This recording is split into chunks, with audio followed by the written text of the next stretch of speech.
Solidarity youth movement Karnataka ಇದರಲ್ಲಿ ಬಸವ ಕಲ್ಯಾಣದ ಕಾರ್ಯದರ್ಶಿಗಳಾದಂತಹ Riyaz Patel sir ಅವರು ಈಗಾಗಲೇ ಯುವ ಪ್ರಣಾಳಿಕೆಯ 4 ಪ್ರಮುಖ ವಿಷಯಗಳ ಬಗ್ಗೆ ಸಂಪೂರ್ಣವಾಗಿ ವಿವರಣೆಯನ್ನು ನೀಡಿದ್ದಾರೆ. ಅದರಲ್ಲಿ ನಾನು ಕನ್ನಡದಲ್ಲಿ ತಮಗೆ ಸ್ವಲ್ಪ ಕೆಲವು ವಿಷಯಗಳ ಬಗ್ಗೆ ವಿವರಣೆಯನ್ನು ನೀಡುತ್ತೇನೆ.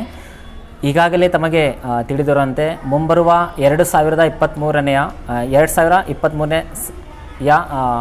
ಚುನಾವಣೆಯಲ್ಲಿ ಯುವ ಪ್ರಣಾಳಿಕೆ ಏನು ಸಾಲಿಡಾರಿಟಿ ಯೂತ್ ಮೂವ್ಮೆಂಟ್ ವತಿಯಿಂದ ನಾವು ಪ್ರಸ್ತಾವನೆ ಮಾಡ್ತಾ ಇದ್ದೇವೆ. ಅದರಲ್ಲಿ ಮಾನವ ಸಂಪನ್ಮೂಲದಲ್ಲಿ ಯುವ ಸಮೂಹವು ಒಂದು ಪ್ರಮುಖ ವಿಭಾಗವಾಗಿದೆ. ರಾಜ್ಯದ ಜನಸಂಖ್ಯೆಯಲ್ಲಿ ಸುಮಾರು 60 ಯುವತಿಯರಿದ್ದಾರೆ. ಇಂದಿನ ಸ್ಪರ್ಧಾತ್ಮಕ ಯುಗದಲ್ಲಿ Gavali Arcot piece centre near Rajkamal hotel Ulsoor road festivals और मैरिजेस के लिए बेस्ट स्टॉक अवेलेबल है. ಶಿಕ್ಷಣ, ವಿಜ್ಞಾನ, ತಂತ್ರಜ್ಞಾನ, ಕ್ರೀಡೆ, ಕಲೆ ಹಾಗೂ ಸಾಮಾಜಿಕ ಜಾಲತಾಣಗಳಲ್ಲಿ ಯುವ ಸಮುದಾಯ ಅತ್ಯಂತ ಸಕ್ರಿಯವಾಗಿದೆ. ಆದ್ದರಿಂದ ಯುವಕರನ್ನು ಮತ್ತು ಅವರ ಚಿಂತನೆಗಳನ್ನು ಸಮರ್ಪಕವಾಗಿ ಸದುಪಯೋಗ ಮಾಡಬೇಕೆಂಬ ನಿಟ್ಟಿನಲ್ಲಿ ರಾಜ್ಯವನ್ನು ಉತ್ತಮ ರೀತಿಯಲ್ಲಿ ಅಭಿವೃದ್ಧಿಗೊಳಿಸುವ ನಿಟ್ಟಿನಲ್ಲಿ ಸಾಲಿಡಾರಿಟಿ ಯೂತ್ ಮೂವ್ಮೆಂಟ್ ಕರ್ನಾಟಕ ಮುಂಬರುವ 2023ನೇ ಚುನಾವಣೆಯಲ್ಲಿ ತಮ್ಮ ಕೆಲವು ವಿಷಯಗಳನ್ನು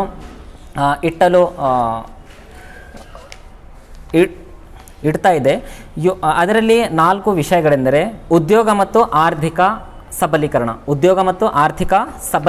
ಇದರಲ್ಲಿ ಬಹುರಾಷ್ಟ್ರೀಯ ಕಂಪನಿಗಳು, ಕಾರ್ಪೊರೇಟ್ ಕಂಪನಿಗಳಲ್ಲಿ ಸ್ಥಳೀಯ ಯುವಕರಿಗೆ 50% ವಿವಿಧ ಹುದ್ದೆಗಳಲ್ಲಿ ಅವಕಾಶ ನೀಡುವ ನೀತಿಯನ್ನು ರೂಪಿಸಬೇಕು. ಎರಡನೇದಾಗಿ ಉದ್ಯೋಗ ಅವಕಾಶಗಳಿಗಾಗಿ ರಾಜ್ಯದ ಯುವಜನತೆಯನ್ನು ಸಜ್ಜುಗೊಳಿಸಲು ವಿವಿಧ ಜಿಲ್ಲೆಗಳಲ್ಲಿ ಕೌಶಲ ಕೇಂದ್ರಗಳನ್ನು ಸ್ಥಾಪಿಸಬೇಕು. ಮೂರನೇದಾಗಿ ದೇಶದ ರಕ್ಷಣೆಗಾಗಿ ಸೈನ್ಯಕ್ಕೆ ಹಾಗೂ ಪೊಲೀಸ್ ಇಲಾಖೆಗೆ ಸೇರಲು ಇಚ್ಛೆ ಪಡೆಯುವ ಯುವ ಜನರನ್ನು ಉತ್ತಮ ವಸತಿ ಮತ್ತು ಪ್ರಯಾಣ ಸೌಲಭ್ಯವನ್ನು ಒದಗಿಸುವುದು. ಈ ಕ್ಷೇತ್ರದಲ್ಲಿ ಅಲ್ಪಸಂಖ್ಯಾತರ ಬಗ್ಗೆ ವಿಶೇಷ ಕಾಳಜಿಯನ್ನು ವಹಿಸಬೇಕು.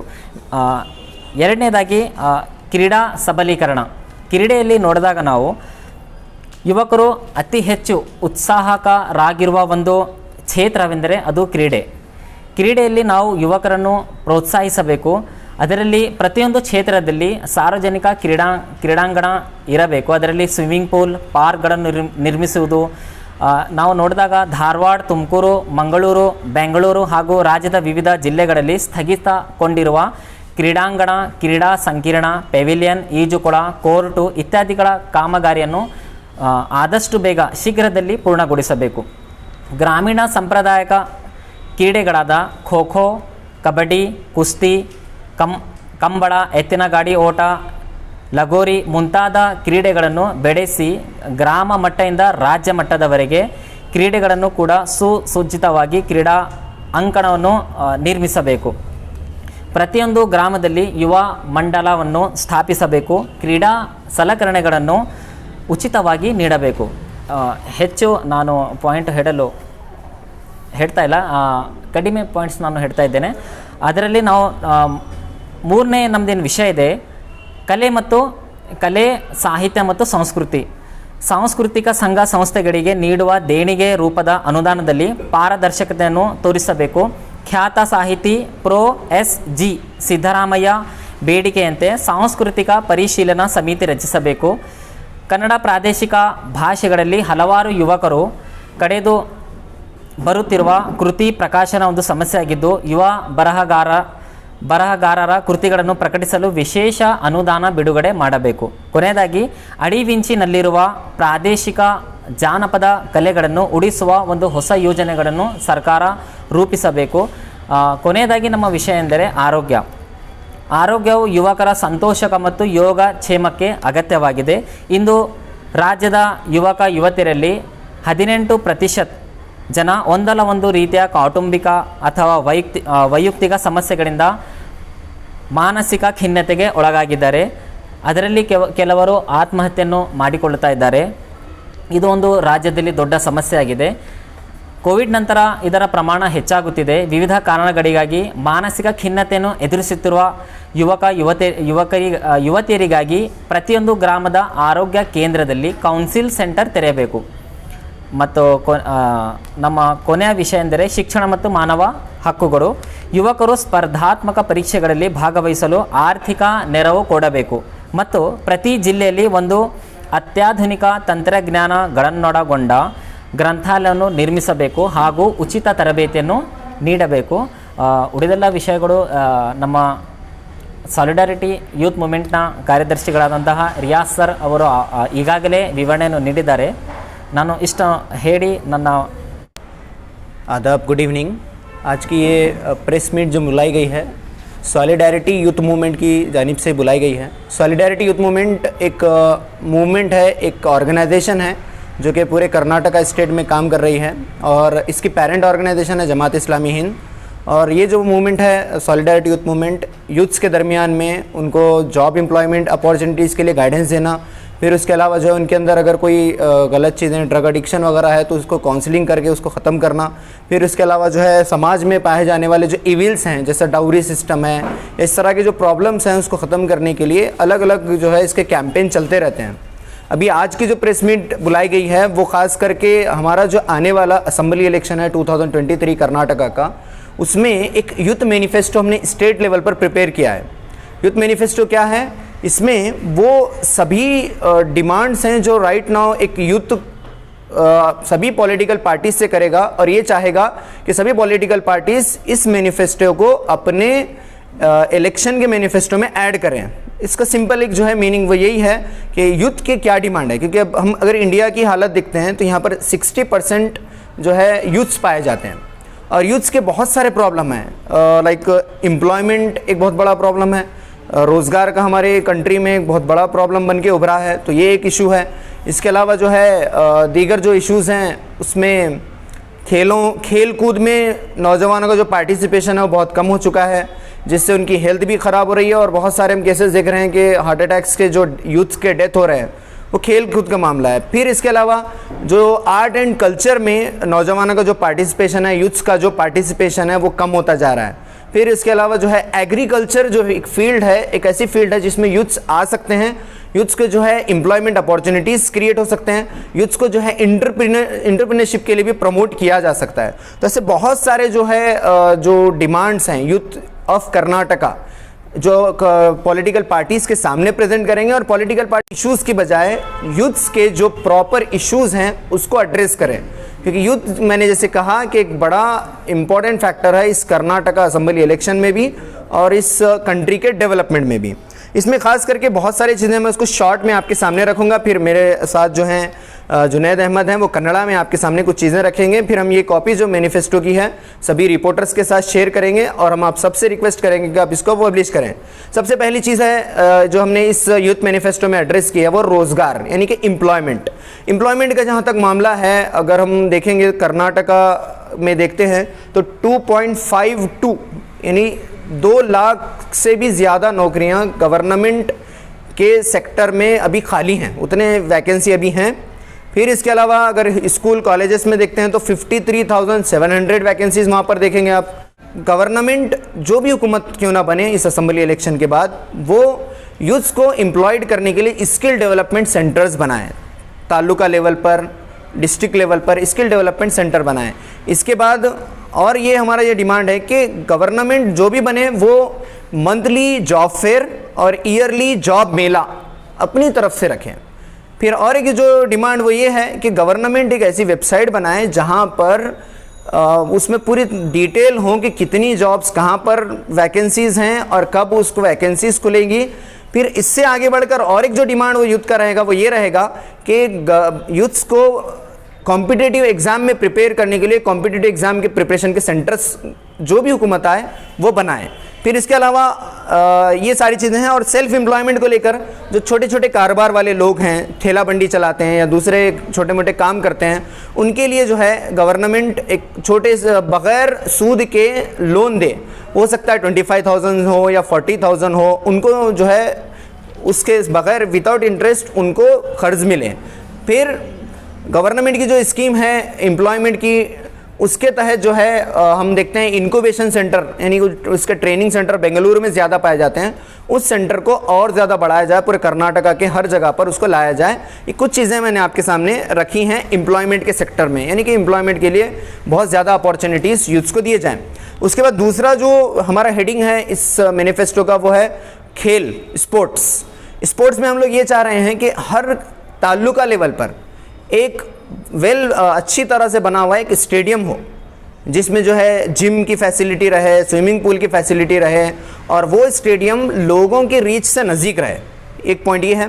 फिर दूसरा पॉइंट ये है कि जहाँ जहाँ पर भी ये जो स्टेडियम बन रहे हैं या बने हुए हैं, जो कुछ जगह पे वर्क बाकी है, उस वर्क को पूरा किया जाए। फिर अगर हम इस हमारे से कर्नाटका में देखते हैं तो दो स्पोर्ट्स बड़े मशहूर हैं, एक है क्रिकेट और दूसरा है फुटबॉल।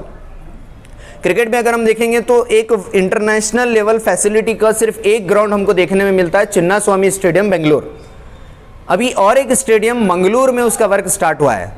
तो यहाँ पर हम इस यूथ मैनिफेस्टो के जरिए से हम ये बात बताना चाह रहे हैं कि नॉर्थ कर्नाटका और कोस्टल कर्नाटका, नॉर्थ कर्नाटका में हमारा कलबुर्गी आएगा या फिर रायचूर आएगा, यहाँ पर एक इंटरनेशनल लेवल का एक क्रिकेट स्टेडियम और या फुटबॉल स्टेडियम यहाँ पर बने, ताकि जो है सभी यूथ जो हैं इसमें स्पोर्ट्स में, हेल्थ में आगे बढ़ें।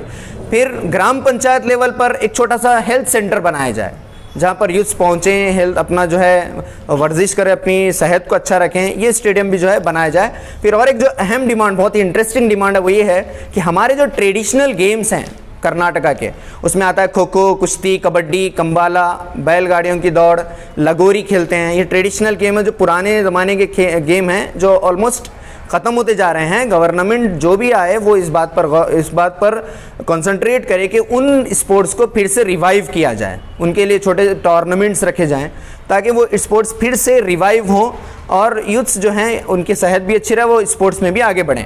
ये मैंने कुछ डिमांड्स आपके सामने रखे हैं और बहुत सारी चीज़ें इस मैनिफेस्टो में आएंगी। फिर उसके बाद जो है एक है फ़न, अदब और सकाफत, यानी कि art and literature. Art and literature में बहुत बड़ा स्कोप हमारे कर्नाटका में। कर्नाटका अपने आर्ट की वजह से, अपने ट्रेडिशनल डांसेस की वजह से, अपने थिएटर्स की वजह से जाना जाता है। तो हम यहाँ पर ये बात रखेंगे कि कर्नाटका में अगर देखते हैं तो थिएटर्स बहुत कम पाए जाते हैं। आपको एक दो थिएटर धारवाड़, बेंगलुरु वगैरह में मिलेंगे, लेकिन हम यहाँ पर एक इस मैनिफेस्टो के ज़रिए से हम ये बात कहते हैं कि हर डिस्ट्रिक्ट लेवल पे, तालुका लेवल पे एक थिएटर हो, थिएटर बनाए जाएं जहाँ पर थिएटर आर्टिस्ट, एक्टर्स हों, वहाँ पर वो अपनी परफॉर्मेंस दे सके। फिर इसके अलावा अभी ये टाइम जो है शॉर्ट फिल्म्स बनाने का एक ट्रेंड चल चुका है। बहुत सारे यूथ्स हैं जो शॉर्ट फिल्म्स की तरफ आगे बढ़ रहे हैं और वो सोशल इश्यूज़ को लेकर भी शॉर्ट फिल्म्स बनाते हैं। गवर्नमेंट जो भी बने, हमारी उनसे रिक्वेस्ट ये है कि ऐसे फिल्म मेकर के लिए उनके लिए कुछ एक लोन या फिर एक तरह से उनको ग्रांट दिया जाए, ताकि वो समाज के जो इश्यूज़ हैं उसके ऊपर शॉर्ट फिल्म्स बना सकें। ये जो है आर्ट एंड लिटरेचर में ये बात हमने कही है। फिर इसके अलावा नेक्स्ट जो बात है कि सेहत में, यानी हेल्थ के मामले में ये कि यूथ्स का अगर हम कर्नाटका में देखते हैं तो बहुत सारे यूथ ड्रग एडिक्ट हैं और वो शराब पीते हैं, ड्रग में पूरी तरह से मुलविस हैं। तो हम ये बात कहेंगे गवर्नमेंट को कि गवर्नमेंट इस मामले में बहुत ज़्यादा संजीदगी से गौर करे और 3 तरह के सेंटर बनाए जाएं। एक है डी एडिक्शन सेंटर, एक है अगर किसी को एडिक्शन हो जाए तो काउंसलिंग सेंटर उनके लिए बने, यूथ्स के लिए बने, वहाँ पर यूथ्स को लाया जाए और उनको काउंसलिंग की जाए और ड्रग एडिक्शन से बचाया जाए। और एक चीज़ ये है कि जो ड्रग माफिया आज हमारे पूरे कंट्री में काम कर रहा है या हमारे स्टेट में भी काम कर रहा है, उसके ऊपर उनकी पकड़ ज़्यादा हो, उनको जो है क़ानूनी तौर पर बहुत मजबूती के साथ पकड़ा जाए और इस बिज़नेस को ख़त्म किया जाए, ताकि स्टूडेंट की और यूथ की जो हेल्थ है वो अच्छी रह सके। फिर उसके अलावा हमने जो सेहत में बात की है कि बहुत सारे गवर्नमेंट की स्कीम्स हैं जो कुछ डिसीज़ेस को कवर करते हैं, आयुष्मान भारत है, दूसरे जो भी स्कीम्स हैं, हम ये कहते हैं कि उसका जो दायरा है उसको बढ़ाया जाए, दूसरे भी डिसीज़ेस को इसके अंदर इंक्लूड किया जाए, ताकि गरीबों का जो इलाज है वो आसानी से हो सके, यूथ्स का इलाज आसानी से हो सके। फिर हॉस्पिटल्स को भी जो है बहुत ज़्यादा वेल इक्विप्ड किया जाए। फिर और एक जो लास्ट और एक सेक्टर के ऊपर हमने जो बात की है वो है ज़राअत, एग्रीकल्चर। हम ये समझते हैं कि एग्रीकल्चर सिर्फ कुछ विलेजेस में होता है या कुछ ओल्ड पीपल करते हैं। हम ये उससे आगे बढ़ के ये बात करें कि यूथ्स को एग्रीकल्चर में आना चाहिए और यूथ्स को अगर एग्रीकल्चर में लाएंगे तो वो अपनी एम्प्लॉयमेंट खुद जनरेट करेंगे। क्योंकि उनके पास नए नए आइडियाज़ होंगे, वो पढ़े लिखे होंगे, फिर जब आएंगे तो नए आइडियाज़ के साथ आगे बढ़ेंगे। तो गवर्नमेंट से जो भी बनेगी गवर्नमेंट्स, वो अपने मैनिफेस्टो में इस चीज़ को शामिल करे कि यूथ्स के लिए ये अपॉर्चुनिटीज़ देंगे, यूथ्स को जो है ये लोन देंगे, यूथ्स के लिए जो है ये गाइडेंस देंगे कि किस तरह से क्रॉप को उगाया जाए। जैसे हो सकता है कि सॉइल हो, वो कैसी सॉइल है, इसके अंदर कौन से अच्छे क्रॉप्स आते हैं, और अच्छे सीड्स प्रोवाइड करने का मामला है। फिर इन यूथ्स को ट्रेनिंग का मामला जो है, एग्रीकल्चर की तरफ जो है यूथ्स को, नौजवानों को बढ़ाया जाए। ये कुछ चीज़ें जो है हमने इस सारी मैनिफेस्टो में रखी हैं। इसके अलावा बहुत सारी दूसरी भी चीज़ें जैसे हमने बताई हैं इसमें कि हम देखते हैं कि हम मुल्क के अलग अलग हिस्सों में कभी अलग हमको केसेस देखने मिलते हैं, मॉब लिंचिंग या इस तरह के केसेस देखने मिलते हैं।